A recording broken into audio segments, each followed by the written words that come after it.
Nous sommes de retour dans l'émission Sport au Max. L'athlète olympique de taekwondo, François Coulombe-Fortier, sera à Rivière-du-Loup en fin de semaine prochaine, soit dimanche le 28 octobre. Il va donner une séance d'entraînement et je dirais surtout expliquer son cheminement aux membres de l'école Yves Saint-Laurent Taekwondo de Rivière-du-Loup. Ça se passera à l'école Saint-François à compter de 13h. François Coulombe-Fortier qui a participé aux Olympiques de Londres l'été dernier.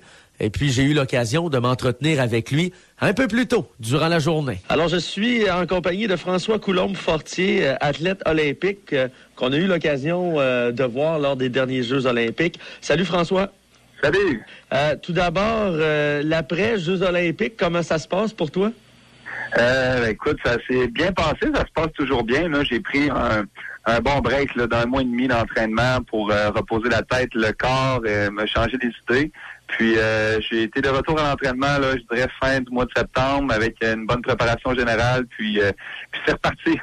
Oui, est-ce que toi, déjà, tu as en tête les prochains Jeux olympiques ou dans ta vision de ta carrière, là, où tu en es? Parce que souvent, bon, il y a des athlètes qui vont prendre ça une année à la fois, puis c'est sûr que c'est pas évident avec l'entraînement que vous avez aussi. Mais est-ce que toi, déjà, tu avais un plan de carrière préétabli, là? Je dirais que moi, mon rêve de tout jeune, mon but, c'était de participer aux Jeux olympiques. Et puis, ça m'a pris 20 ans, donc pour y arriver, je dirais que j'ai atteint mon rêve, j'ai atteint mon but. Maintenant, on n'a pas le choix. Nous autres, les cycles olympiques, c'est 4 ans. Quand on s'embarque pour un nouveau cycle, on s'embarque pour un 4 ans. Par contre, en ayant déjà vécu mon rêve, là, je préfère y aller un petit peu année après année, qui va certainement me rapprocher de plus en plus des prochains Jeux olympiques, vu que je vieillis tranquillement. Il y a des blessures, des fois, que l'usure là, d'entraînement, ils ressortent un petit peu. Fait que je préfère me donner des objectifs qui sont un petit peu plus réalistes, comme les championnats du monde l'année prochaine. Puis après, on se rapproche de plus en plus de l'objectif. Puis si ça mène jusqu'au prochain jeu, je serais vraiment content. Puis j'irais vraiment à fond là, pour Rio. Tu seras à Rivière-du-Loup dimanche. Qu'est-ce que tu fais avec les jeunes? Qu'est-ce que tu leur expliques? En gros, qu'est-ce que tu vas leur montrer?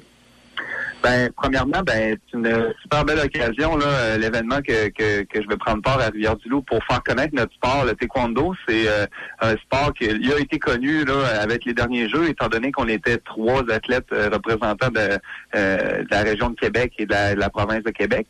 Faut dire que la délégation complète canadienne était de Québec. Donc, je pense que le taekwondo gagne à être connaître. Et puis, c'est ça, Rivière-du-Loup, j'ai eu une invitation pour un séminaire. Je vais commencer simplement par juste présenter là, mon cheminement, partager un peu mon expérience olympique de cet été. Puis, c'est ça, partager mon cheminement là, de qu'est-ce que j'ai fait pour me rendre là, et puis partager ma passion, dans le fond, avec déjà des adeptes de taekwondo, donc qui participent, qui s'entraînent en taekwondo depuis quelques temps, d'autres qui sont peut-être même un peu plus avancés.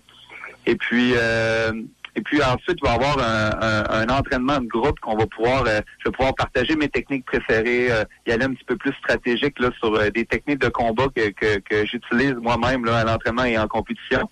Puis, dans le fond, ça va être une belle événement qui va se faire l'après-midi, donc dimanche. Ça va se faire à l'école Saint-François-Xavier. Puis, on invite aussi le monde de Rivière-du-Loup à venir assister à cet événement-là, parce que, comme on dit, plus que le monde s'intéresse à ça, ça peut ouvrir des opportunités pour les jeunes, puis pour les autres aussi, les moins jeunes. Tout le monde pratique le taekwondo. Donc, ça va être à partir de 13h, là, toute l'après-midi à l'école Saint-François-Xavier. Oui, c'est quelque chose qui te plaît, ça, de donner au suivant? En quelque sorte, tu sais? Absolument. Écoute, je suis présentement entraîneur au club taekwondo à Sainte-Foy, dans la région de Québec. Puis, je dirais que ça fait des années que je suis entraîneur, que je partage ma passion en tant que professeur. Donc, j'enseigne à différents niveaux. Puis, dans les dernières années, je me spécifie un petit peu plus là pour la relève compétitive. Donc, des jeunes, des adolescents, puis d'autres qui vieillissent, puis qui prennent, je te dirais, le taekwondo en passion au niveau de la performance. Donc, c'est quelque chose que j'adore transmettre ma passion, l'enseigner, mais aussi la partager auprès auprès des jeunes dans les écoles, simplement pour les motiver à se trouver un rêve, à se trouver un sport, pour les faire bouger aussi. Donc, je fais de ce temps-là une petite tournée là, des écoles là, pour partager mon expérience et partager, je dirais, les bons, l'enseigner, mais aussi la partager auprès des jeunes dans les écoles, simplement pour les motiver à se trouver un rêve, à se trouver un sport, pour les faire bouger aussi. Donc, je fais de ce temps-là une petite tournée là, des écoles là, pour partager mon expérience et partager, je dirais, les valeurs, les bienfaits du sport. Pour les gens qui nous écoutent, qui sont peut-être pas des experts là, dans les arts martiaux, c'est quoi la plus grande différence entre le taekwondo, le karaté, on pourrait même aller avec le kung-fu? Évidemment, quand on parle de judo, là, ça semble évident pour tout le monde, alors qu'il y a beaucoup de prises au corps. Mais quand on parle de karaté, exemple, et de taekwondo, pour plusieurs, là, c'est un peu la même chose. Ben, je dirais que la première différence là entre le taekwondo et le karaté, ben c'est le statut que le taekwondo a. Qui est le seul art martial là, de combat reconnu là, aux Jeux olympiques. Donc, on n'a pas de karaté aux Jeux olympiques, mais bien juste le taekwondo. C'est un art martial de combat qu'on utilise principalement les jambes. Donc, beaucoup de coups de pied et peu de coups de poing. Donc, dans nos combats, l'arbitrage est vraiment en fonction là, du pied porté là, sur la cible qui est au corps ou à la tête. Je dirais que les règlements aussi du taekwondo sont un petit peu plus définis que ceux du karaté, parce que le karaté, il y a beaucoup de fédérations. Donc, ça peut changer d'un club à l'autre, là, je dirais les règlements, ou plutôt la discipline en tant que telle. Oui. On peut faire le rapport comme le judo, mettons. On voit aux Olympiques, on a le judo, on a de la lutte. Ben, ça va beaucoup plus se ressembler. On voit que le judo, bon, c'est des prises qui sont au corps. Il faut faire des chutes au sol. Bon, la lutte, bon, on n'a pas le même kimono qu'en judo ou qu'en taekwondo, mais c'est relativement des prises aussi, des chutes, puis faire tourner l'adversaire sur le dos. Donc, c'est quand même différent. Le taekwondo, comme on l'a vu au dernier jeu, c'est un sport qui est technologiquement avancé à cause de nos équipements qui sont électroniques pour l'affichage de points et pour enlever aussi les mauvaises décisions d'arbitre. Donc, on s'en vient avec un sport qui s'en vient très, très, comment dire, fair. Là, on voit qu'il y a un bel avancement dans notre sport. Et donc c'est ça, les principales différences. On parle beaucoup au niveau des règlements de combat, là. Donc, c'est plus facile à comprendre le taekwondo que le karaté, ou même des fois le judo, on a de la misère un peu à comprendre avec les règlements de chute au sol, les ippons, les wako, les choses comme ça. C'est plus facile, la personne à la télévision va voir le pointage directement. Ouais.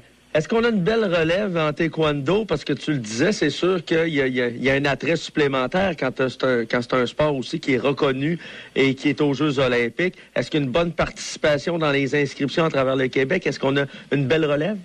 Ben, je crois que oui. Ici, dans la région de Québec, là, tous les clubs sont, je dirais, contents de la publicité qu'il y a eu cet été. Une belle relève dans la région de Québec. Puis, autant au niveau des jeunes qui commencent que la relève plus proche, là. Je me dis que moi, dans 4 ans, je vais aller aux Olympiques, mais ça sera pas facile juste dans ma région, là. J'aurai pas juste à performer à l'international, mais chez nous, ça va être dur à garder ma place. Donc, je pense que le taekwondo, étant l'art martial, un des arts martiaux les plus pratiqués au monde, ben à Québec et au Québec, il y a un très, très bon bassin là, qui s'en vient, oui. François, je te remercie beaucoup, puis on va te souhaiter la bienvenue à Rivière-du-Loup en fin de semaine. Habituellement, les gens de Rivière-du-Loup sont toujours fiers de voir des athlètes olympiques. On en a quelques-uns en plus, dont Marie-Pierre Boudreau-Gagnon, qui a été la fierté de notre région pendant un bout de temps. Là, elle a pris sa retraite, donc ça sera un plaisir de t'accueillir en fin de semaine. Ben merci beaucoup, c'est vraiment gentil.